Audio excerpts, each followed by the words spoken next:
Hi friends, எல்லாரும் எப்படி நல்லா இருக்கீங்களா? குவைத்திலேருந்து ஊருக்கு போகணும், இல்லை குவைத்துக்கு புதுசாக வரணும் அப்படின்னு சொல்லிட்டு நினைக்கிறவங்களுக்கான சந்தோஷமான செய்தி ஒன்று வெளியாக இருக்குங்க. சர்வதேச விமான நிலையத்தை ஆய்வு செஞ்சுருக்கிறாங்க. மீண்டும் திறப்பதற்கான தயாரிப்புகள் பரிசீலனையில் வந்து இருக்குது.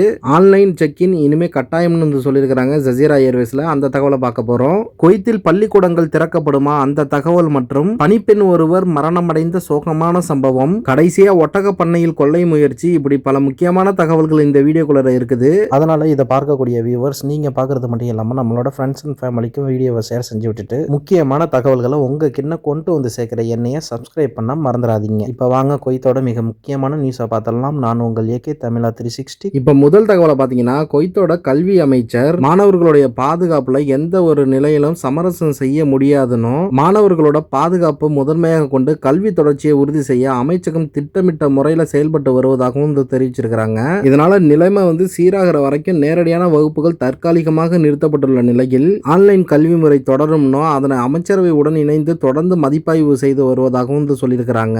இறுதி தேர்வுகளுக்கு இன்னும் 2 மாதங்களே இருக்கக்கூடிய இந்த நிலையில மாணவர்களோட நலன்களை கருத்தில் கொண்டு கவனமான முடிவுகள் எடுக்கப்படும் சொல்லியிருக்கிறாங்க.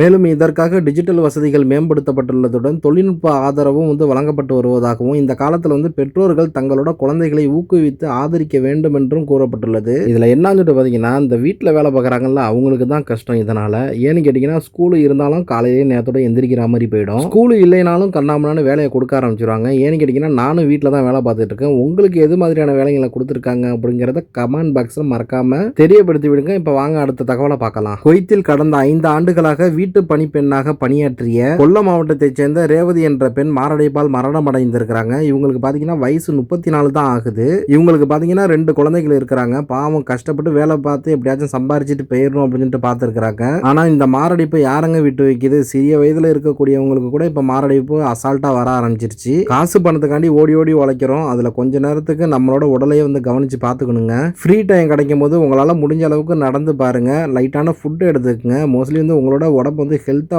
வச்சுக்க பாருங்க. இப்ப இவங்களோட உடலை இந்தியாவிற்கு கொண்டு செல்லக்கூடிய நடவடிக்கைகள் நடைபெற்று வருவதாகவும் சொல்லியிருக்கிறாங்க.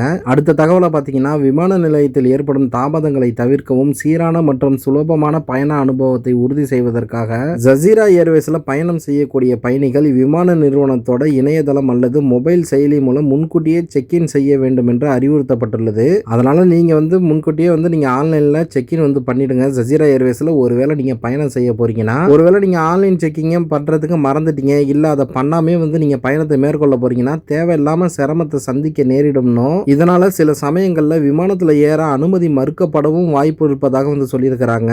அதனால ஜசீரா ஏர்வேஸ்ல பயணம் செய்யக்கூடிய பயணிகள் விமான நிலையத்திற்கு வருவதற்கு முன்பே அனைத்து பயண நடைமுறைகளையும் முடித்துக் கொள்ளுமாறு வலியுறுத்தப்பட்டுள்ளது இங்க குறிப்பிடத்தக்கது. இப்ப கடைசி மற்றும் மிக முக்கியமான தகவலை பார்த்தீங்கன்னா, குவைத்தோட பிரதமர் கடந்த ஞாயிற்றுக்கிழமை அன்னைக்கு குவைத்தோட சர்வதேச விமான நிலையத்திற்கு நேரடியாக சென்று விமான நிலையம் திறப்பதற்கான திட்டங்கள் மற்றும் அதற்காக மேற்கொள்ளப்பட்ட நடவடிக்கைகள் குறித்து அதிகாரிகளிடமிருந்து விளக்கம் பெற்றார். விமான நிலையத்தோட வசதிகள், பாதுகாப்பு மற்றும் பாதுகாப்பு அமைப்புகள், முன்னெச்சரிக்கை நடவடிக்கைகள் இது எல்லாம் சரியான முறையில் தயார் நிலையில இருக்குதாங்கிறத நேரடியாக போயிட்டு ஆய்வு செஞ்சிருக்கிறாங்க.